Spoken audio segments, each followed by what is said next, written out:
শীতের আগমনে আবহাওয়া অধিদপ্তরের গুরুত্বপূর্ণ আপডেট। দিনাজপুর, ঢাকা, চট্টগ্রাম সহ অনেক বিভাগে শীতের আগমন।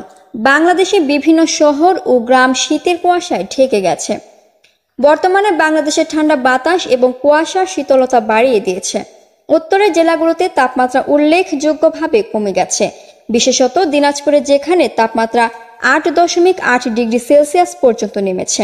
ঢাকার তাপমাত্রা স্বাভাবিকের চেয়েও কম, যা রাতে বেশি অনুভূত হচ্ছে এবং দিনে কিছুটা বাড়লেও রাতে আবার কমে যাচ্ছে। তীব্র কুয়াশার ফলে দিনের বেলা সূর্যের আলো কম পাওয়া যাচ্ছে, যা তাপমাত্রাকে বাড়তে বাধা দিচ্ছে। বিশেষ করে কৃষি ক্ষেত্রগুলোতে কুয়াশার কারণে বিভিন্ন ফসল যেমন বোরো ধানের চারা ও সবজির ফলন ক্ষতিগ্রস্ত হতে পারে।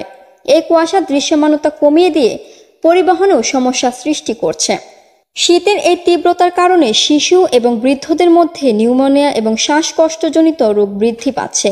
বিভিন্ন হাসপাতালে ঠান্ডাজনিত রোগীদের চাপ বাড়ছে এবং অনেক এলাকায় চিকিৎসা সেবা ব্যবস্থাপনায় অসুবিধা দেখা দিয়েছে। শীতকালীন তাপমাত্রা বাড়ার বদলে কমে যাওয়ার ক্ষেত্রে জলবায়ু পরিবর্তনের বড় প্রভাব লক্ষ্য করা যাচ্ছে।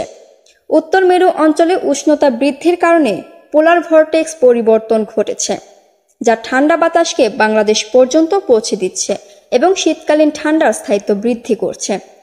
বাংলাদেশ আবহাওয়া অধিদপ্তর থেকে আগামী কয়েকদিন দেশের বিভিন্ন অঞ্চলে শীতের তীব্রতা অব্যাহত থাকার পূর্বাভাস দেওয়া হয়েছে।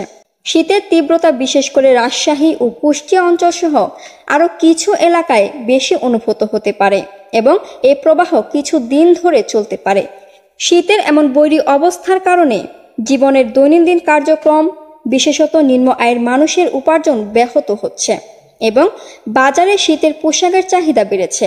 স্থানীয় প্রশাসন ও দাতব্য সংস্থাগুলো শীত বস্ত্র বিতরণ করে সহায়তার চেষ্টা করছে। শীতের সম্পর্কে আপনার মতামত অবশ্যই কমেন্ট করে জানাবেন। পরবর্তী ভিডিও পেতে আমাদের ফেসবুক পেজ এবং ইউটিউব চ্যানেলটি সাবস্ক্রাইব করে আমাদের সাথে থাকবেন। আল্লাহ হাফেজ।